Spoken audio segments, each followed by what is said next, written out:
Welcome to Cartoonist Kayfabe. My name is Jim Rugg. I'm Ed Piscor. And this is Marvel Comics Presents number 45.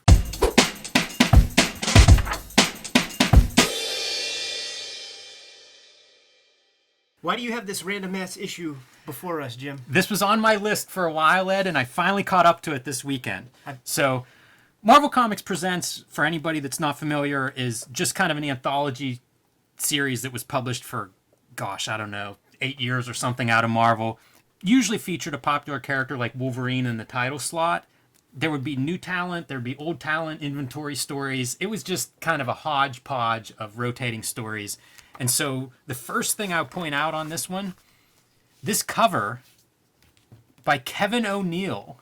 So Kevin O'Neill of like League of Extraordinary Gentlemen fame, martial law, doesn't do a lot of mainstream Marvel superhero type stuff. That's a fun Hulk. It is a very fun Hulk. So I thought it was kind of noteworthy. I don't know who Shooting Star is, but I like her there too.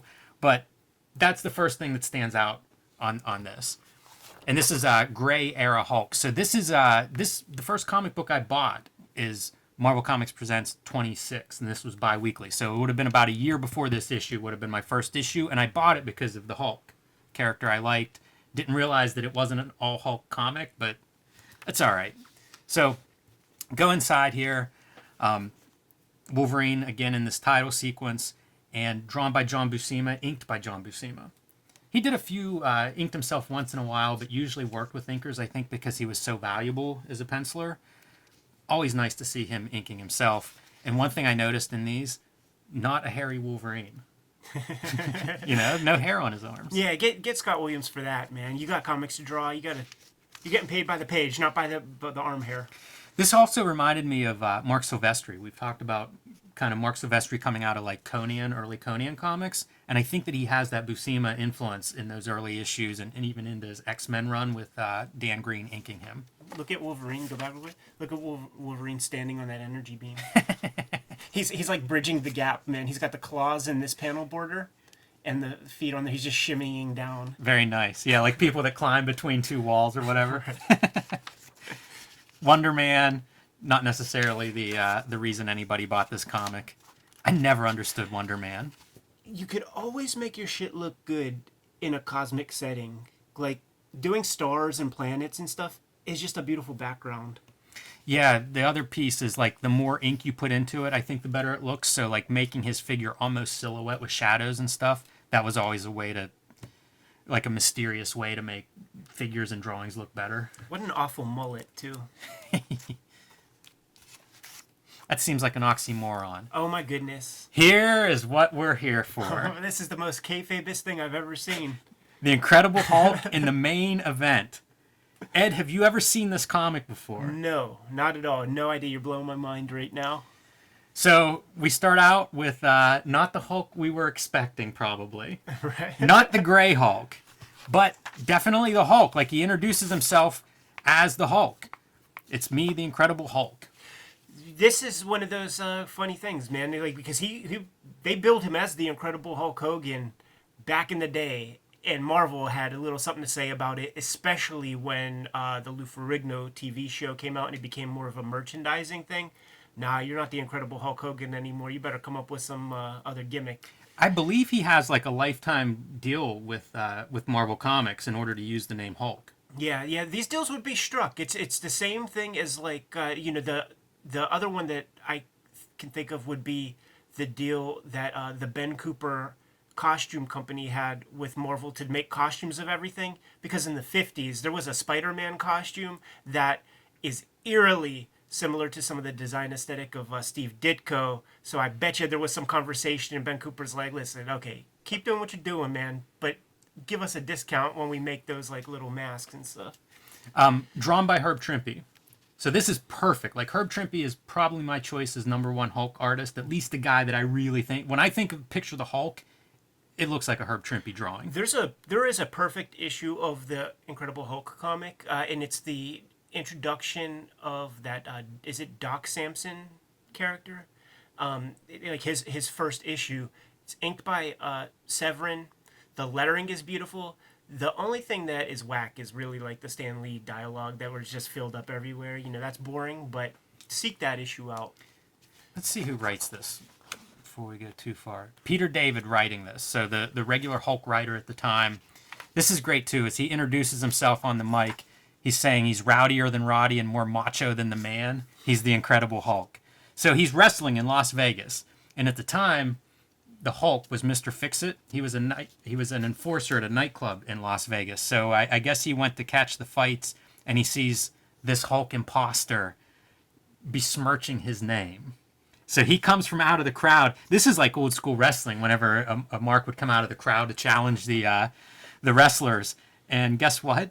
The Hulk does not get shied away, does not get kicked when he's coming through the bottom rope or anything like that. The referee tries to stop him. He just pitches the referee out of the way.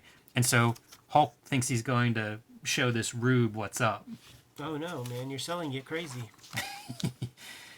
Well, needless to say, he's no match for the Incredible Hulk. This is such a weird comic, man, because it is the Hulk just kicks the shit out of Hulk Hogan. he no-sells any of Hogan's offense, and then he breaks the turnbuckles, throwing him against it. This is fun. Guys watching it at home, super excited by what he's seeing. Go back real quick, because here's the one bone that Marvel did give Hulk Hogan. Quite a lot of hair up there. A lot of hair. Yeah. Makes you wonder if Herb Trimpe was watching any wrestling. Maybe not since the 70s, whenever Hulk Hogan... When he had some hair. And he had the atomic bomb shaved into his chest hair. Whoa, I've never seen that mushroom cloud. Yeah. That's kind of badass. Yeah.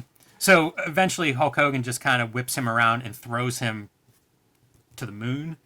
Comes down in this wrestling fan's house. And his wife's like, what's happening on, what are you watching? And he's like, Hulkster's on the TV set. Like, literally. That's a Peter David stroke. Yeah, loving it.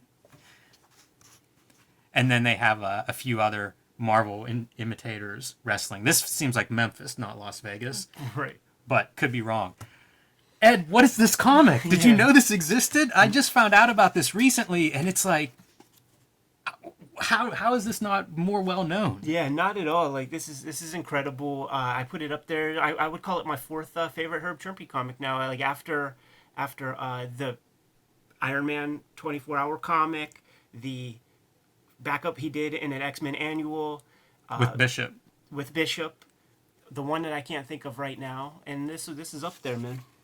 Yeah, I was super thrilled whenever I found out this thing existed, and to track it down in a 50-cent box just kind of was perfect. It's great too for the time period, because earlier than this, probably 5 years earlier, there would have been like Marvel team ups with the SNL cast or Dave Letterman or both.